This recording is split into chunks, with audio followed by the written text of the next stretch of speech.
Teman-teman sekalian, kita ini sebagai orang beriman tahu dunia ini akan dilaluin. Kita tidak akan berlama-lama di sini. Jangan sampai dunia ini menjadi target utama. Berantem gara-gara tanah, berebutan karena warisan, berebutan karena jabatan, kadang-kadang berebutan hanya karena masalah pasangan hidup. Untuk apa? Untuk apa teman-teman sekalian? Dunia ini mungkin di mata antum kelihatan besar kalau dekat. Misal, saya tidak tahu bapak-bapak mengerti nggak? Kalau ibu-ibu biasanya langsung mengerti kalau masalah contoh-contoh perhiasan. Kalau ada orang punya berlian, besarnya seperti bola pingpong, kaya nggak? Rupanya ada juga bapak-bapak yang paham. Itu kaya luar biasa nih. Kalau dia punya berlian seperti bola basket, kaya nggak? Coba taruh berlian yang seperti bola basket itu di tanah, terus antum naik pesawat ke atas. Makin jauh, kelihatan enggak? Orang yang perebutkan tanah 1000 kali 1000 meter, 1 hektar, berapa hektar, tumpah-tumpahan darah. Padahal kalau dia naik pesawat hilang semua tuh. Mobil mewah, bangga-banggaan dengan mereknya. Kalau kita naik pesawat kayak gentong-gentong lagi jalan. Cuma hiasan dunia. Apa yang mau dikejar? Gitu kan? Seorang mukmin tahu dunia hanya fasilitas saja untuk mengejar akhirat. Akhirat yang abadi teman-teman. Akhirat yang abadi, kejar di sana. Walad darul akhiratu lahiyal hayawan, kata Allah. Darul akhirah, tempat akhirat adalah kehidupan yang abadi. Di akhirat kata Nabi SAW, kalau seorang mukmin masuk ke dalam surga, tidak ada capek, tidak ada capek, nggak ada gangguan orang, nggak ada sedih, nggak ada penyakit, nggak ada buang air besar, nggak ada buang air kecil. Makanan dan minuman yang dimakan ahli surga yang tidak dibutuhkan oleh tubuhnya akan keluar dalam bentuk keringat yang lebih wangi dari bau kasturi. Nggak ada lagi masa tua, nggak ada masa anak-anak. Semuanya berumur 33 tahun. Dan semua laki-laki akan kembali kepada poster ayahnya Adam, 60 siku ke langit, 27,5 meter. Dan semua perempuan kembali kepada poster ibunya Hawa, 40 siku ke langit, 17,5 meter. Nggak lebih ya daripada itu, dan tidak pendek tidak tinggi. Jadi teman-teman yang pendek nggak usah khawatir. Ini cuma dunia. Sampai orang beriman pun tahu kalau ada orang lahir dalam kondisi fisiknya luar biasa, matanya buta, telinganya tuli, tangannya, kakinya semua putus, gitu kan? Itu tetap bagi orang beriman punya nilai, karena itu cuma dunia. Begitu dia meninggal, jasadnya akan dimakan oleh tanah, sebagaimana sabda Nabi SAW, semua jasad kalian akan dimakan oleh tanah kecuali tulang ekor kalian yang darinya Allah akan tumbuhkan kalian. Di akhirat ditumbuhkan jasad yang baru, itu yang akan hidup bersama kita di surga atau di neraka, gitu kan? Jadi ini cuma dunia sebentar. Untuk apa dikejar teman-teman sekalian? Ingat, Nabi SAW pernah keluar dalam hadis Bukhari dari masjid beliau, kemudian beliau menggambar kotak. Lalu beliau mengatakan, inilah kotak kehidupan manusia. Seperti meja ini misalnya, inilah kotak kehidupan manusia. Lalu Nabi SAW menggaris dari luar kotak, di bawah kaki beliau, digaris, dilewatin kotak ini sampai melewati kotak tengah, di depan, panjang. Lalu kata Nabi SAW, ini angan-angan manusia. Ini angan-angannya. Angan-angannya melampaui kehidupannya. Lebih 500 tahun ke depan, padahal umurnya cuma 60-70. Lalu Nabi SAW menarik dengan tongkatnya dengan keras dari sisi kanan garis kotak, digaris dengan keras sampai terbongkar tanah itu, digaris dan memutus garis tengah itu. Lalu beliau mengatakan, dan ini kematian yang akan datang memutus angan-angannya. Di Jakarta kemarin teman-teman sekalian, ini bukan nakut-nakutin, tapi di Jakarta kemarin begitu. Ada orang keluar dari mall, kisah nyata, bawa kresek banyak sekali, habis belanja buat keluarganya. Mobilnya Masya Allah mewah luar biasa, super lux, paling mahal. Parkir, begitu melihat tukang parkir, alhamdulillah, tukang parkirnya sangat senang nih, karena ini orang kaya, pasti kasih tip yang banyak gitu. Naik di mobilnya, di starter mobil, tidak pakai supir kebetulan, dia nyalain, mobil di depan ada, mobil di belakang ada, gitu. Jadi terhimpit. Tiba-tiba orang ini atau starter mobilnya diinjak gas dengan sangat keras, mundur ke belakang, nabrak mobil di belakang, hancur total. Tukang parkirnya pun tadi jadi marah, Pak, apa nggak lihat, ngambil marah-marah. Tapi anehnya orang ini gasnya terus kencang, gitu ribut, gitu kan. Maka tukang parkir curiga, dibuka pintu, orang itu sudah meninggal dunia. Teman-teman sekalian, pernah nggak orang ini berpikir dia akan mati pada saat keluar dari mall? Kalau dia tahu, dia tidak bakal keluar ke mall tuh. Di depan mata saya pernah ada orang meninggal di rumah sakit ayah saya. Kebetulan di Makassar beliau punya rumah sakit, dan itu di pinggir jalan raya. Sore hari, subhanallah, ada anak muda. Saya pas lagi di teras lantai 2 rumah ayah saya, itu kelihatan jalan raya. Jadi kelihatan orang kejadian ini. Ada anak muda lagi pakai motor, waktu itu motor baru, dia jalan. Jadi jalurnya 2 jalur gitu kan. Rupanya motor ini motor itu dari arah sana, kemudian di sini ada mobil pick up yang pelan jalannya gitu. Ada mobil truk pelan jalannya. Di belakang ini rupanya ada mobil truk pelan, di belakang ini mobil pick up. Mobil pick up ini mungkin kena terganggu. Dia bukan ngelewatin dari kiri, dia keluar ke jalur sebelah. Keluar, motor yang tadi lagi kencang, dia kayak sangka tabrak, meninggal di tempat. Jatuh tergeletak, motornya dibawa, dicek di rumah sakit ayah saya di klinik, ternyata sudah meninggal dunia. Saya lihat orang itu subhanallah tergeletak. Ada beberapa produk yang dia bawa di motornya. Lalu saya bertanya, saya muhasabah sendiri. Orang ini pernah berpikir nggak ya waktu keluar rumah tadi akan dia tabrakan, dia akan jatuh? Saya yakin tidak. Kalau dia berpikir dia tidak akan keluar dari rumahnya. Tapi begitulah ajal kalau datang teman-teman sekalian. Kalau datang tidak akan terlambat sesaat atau berkurang sesaat. Harus fahamin, gitu kan? Jadi jangan sampai kita berlebihan. Saya tanya teman-teman, Anda jujur jawab. Kalau seandainya Anda ke dokter, lalu kemudian dokter mengatakan, maaf Pak, Bu, umurnya tinggal 2 minggu menurut ilmu medis. Ini ada penyakit parah, tinggal 2 minggu, dokter nggak bisa obatin lagi. Kira-kira orang yang seperti ini sudah divonis sama dokter akan mati 2 minggu lagi.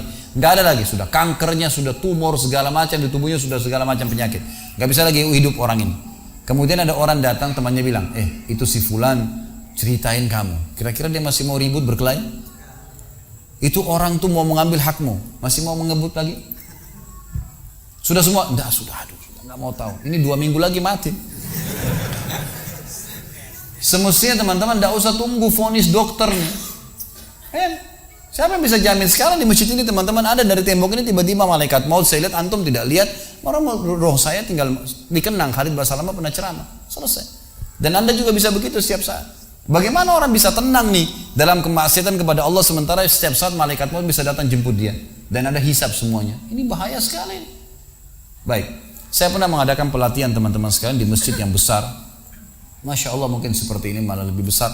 Lantai 2 juga seperti ini dan penuh. Di lantai 2 itu ada banyak ibu-ibu akhwatnya. Saya bicara masalah kematian selama 2 jam materi lengkap. Kemudian setelah itu sebelumnya saya bilang sama panitia tolong supaya lebih hidup suasananya, siapkan kebutuhan jenazah, meja, kain kafan, sama menyan-menyannya semua. Kemudian di sebelah masjid buatin liang lahat. Baik Ustaz, dibuatlah. Selesai saya ceramah 2 jam, saya bilang, Bapak Ibu sekalian, saya mau ajak Anda 5 menit coba menjadi jenazah. Ada yang mau? Sempat ada yang angkat tangan depan saya. Kebetulan teman kita ini, saudara kita tukang batu. Adiknya dia kembar anak SMA sering ikut pengajian saya gitu. Dia hadir juga. Dia bilang, saya Ustaz. Baik, silahkan. Pak, saya minta tolong satu hal ya. Kalau Bapak naik nanti di atas meja ini, dibungkus dengan kain kafan oleh panitia, tutup mata Anda dan bayangkan Anda sudah mati dan dengarkan apa yang saya ucapkan. Baik Ustaz, baik. Saya juga bilang sama panitia di atas masjid waktu itu, ibu-ibu, silakan kalau ibu mau coba, panitia tolong bantu. Saya sudah pandu waktu sebelum pengajian. Ringkasnya adalah dia naik. Subhanallah, begitu dia naik, Bapak Ibu sekalian, orang ini naik di atas meja, begitu tutup matanya dan ditempelin kain kafan di pipinya. Ini kain kafan asli kita beli. Ditempel di pipinya, langsung dia nangis. Nangis dia, terisak-isak. Lalu kemudian panitia taruh tangannya di dadanya, harus dibungkus gitu kan. Lalu saya bilang, Pak, coba renungin sekarang Anda sudah mati dan hiruk-pikuk di masjid ini ada orang nangis. Kebetulan adiknya dia yang kembar ini murid saya duduk di sebelah kiri kanannya dan membayangkan benar kakaknya meninggal. Mereka betul-betul menangis gitu. Ada jemaah-jemaah juga yang lain pada nangis. Hanya saya bilang hiruk-pikuk masjid ini yang sedang menangis, ada yang sedang ngobrol, ini anggap di rumah Anda pada saat Anda meninggal dunia. Dan Anda tidak bisa protes. Gak bisa bilang saya tidak mau, jangan ribut, gak bisa lagi. Udah. Panitia pun menaruh tangan kanan di atas tangan kiri, kita nggak bisa protes taruh di dada. Dibungkus dengan kain kafan pun nggak bisa. Baik, Pak, bayangkan semua peluang amal saleh yang semestinya Anda bisa kerjakan, sholat malam, sedekah bakti dengan orang tua, baca Quran, sholat berjamaah, yang Anda sia-siakan dan Anda menyesal kenapa tidak kerjakan sekarang. Dan bayangkan semua peluang dosa yang Anda tidak sia-siakan. Kesempatan zina, berzina, kesempatan dusta-dusta, kesempatan riba-riba, semua dikerjakan. Dan Anda tidak sempat taubat dan Allah akan hukum Anda sekarang. Itu Bapak Ibu sekalian, saya tidak karang-karang dia sampai nangis-nangis Bapak ini. Terus dia nangis. Lalu saya bilang, tolong panitia datangkan geranda jenazah. Datangkan. Baik Pak, sebentar lagi kami akan angkat badan Anda di geranda ini dan kami akan bawa Anda ke liang lahat sebelah masjid. Diangkatlah dia. Saya bilang, Pak, renungin, resapi tubuh Anda kesentuh dengan geranda ini. Ditutuplah lalu dipikul. Lalu saya pandu pakai mic, saya bilang, Pak, inilah detik-detik terakhir Anda bersama kami. terus sesalin perbuatan-perbuatan dosa yang Anda pernah lakukan, peluang-peluang ibadah yang Anda sia-siakan. Sampai tiba di luar masjid, saya turun ke liang lahat, saya buatin sendiri tanah, kemudian saya buatin gubernur, lalu diturunkan dia. Setelah diturunkan, saya suruh tutup matanya, kemudian ditutup dengan kain. Saya keluar, lalu saya pakai mic, saya bilang, Pak, buka matanya. Inilah rumah Anda sekarang. Walaupun rumah Anda 1000 kali 1000 meter di dunia, kembali ke 1 kali 2 meter. Ini tempat Anda sekarang. Dan sebentar lagi malaikat akan datang menanyakan kepada Anda pertanyaan-pertanyaan yang Anda sudah tahu. Selesai. Berapa mungkin sekitar hitungan detik. Ini semua proses kurang dari 5 menit teman-teman sekalian. Lalu saya bilang, buka. Dibuka kain tersebut. Lalu saya bilang, teman panitia bantu. Bapak ini keluar. Keluar dia. Waktu dia keluar dari kuburan, liang lahat itu teman-teman, sempoyongan. Kayak orang yang sudah pusing gitu. Keluar.